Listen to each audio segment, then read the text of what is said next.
Everyone welcome back to my mini blog. आज आम सब फैमिली भाविलु गोटे मिसिकी फीस्ट करवा। देन आम छात उपर आसिक ब्रेकफास्ट करथिलु। एठी मम्मी छात उपर सब बासन वगैरह नहीं आसला। देन छात उपर एते जोर से पवन है आम तल को ही पळेलु। देन एठी चिकेन कषा भात ऑलमोस्ट हो गलानी।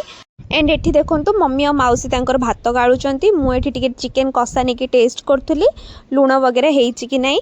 तापर एठी हमर मटन कषा भी चलची। एंड एठी ऑलमोस्ट सब आसीथले। ये होचंदी मो भाई माने मो माउसी पुओ। एंड एठी मम्मी एंड सबू आंटी वगैरह बसी तांकर कोन कथा होचंती। एंड एठी तो समस्त आसी ही जाइतले।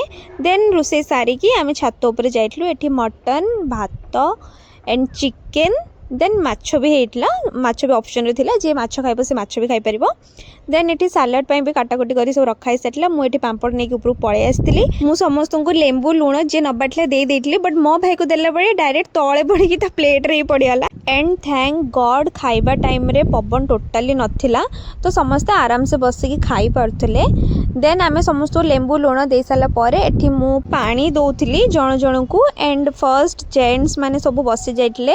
भाई मो मौसा अंकल एंड मो भाई माने जतिकी माने मो सान भाई माने से माने भी बस जाइतले फर्स्ट। देन से माने सबू खाई सारा परे आमे तापर बसतिलु खाइबा पई।